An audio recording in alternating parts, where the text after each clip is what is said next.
ఏకను ప్రకటించేవారు బైబిల్లో లేని పదాలను గురించే వాళ్ళు అంతగా పోరాడితే, అబద్ధాన్ని అంత గట్టిగా చెప్పగలిగితే, అబద్ధాన్ని బైబిల్లో లేని పదాలు అవి. దేవుడు త్రియేకాని లేదు, దేవుడు ఒక్కడే అని ఉన్నది.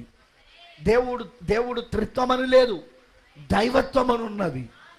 అలాంటి అబద్ధాలు చెప్పే బోధలకే వాళ్ళు అంత ధైర్యంగా చెప్పగలిగితే, బైబిల్లో ఉన్న అసలైన బోధ, దేవుడు ఒక్కడే అని చెప్తున్న బోధ, దేవుడు ముగ్గురు కాదు ఒక్కడే అని చెప్తున్న బోధ, దాని గురించి మేము ఇంకెంత ధైర్యంగా బోధించాలా?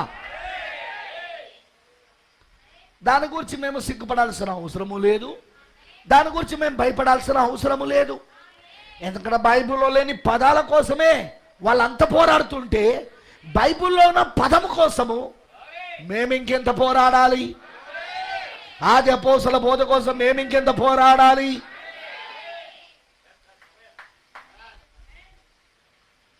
ఒక అబద్ధపు బోధ, తండ్రి కుమార పరిశుద్ధాత్మ అనేది ముగ్గురు దేవుళ్ళని చెప్పే ఒక అబద్ధపు బోధ, బైబిల్లో లేని బోధ.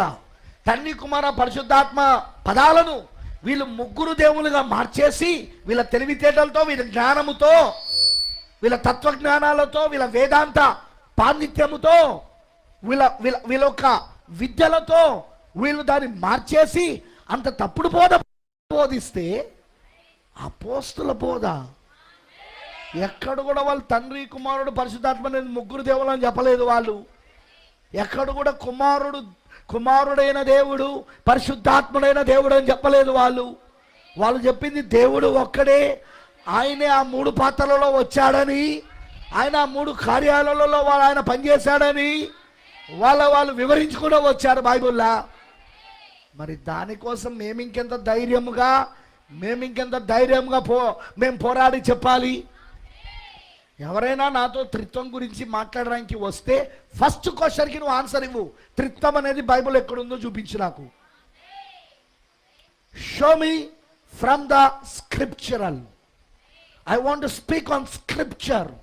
నాకు లేఖనం ద్వారా మాట్లాడకూరుతున్నా నేను, మీ తెలివి ద్వారా వచ్చిన పదాలు కాదు. నాకు లేదు బైబిల్లా.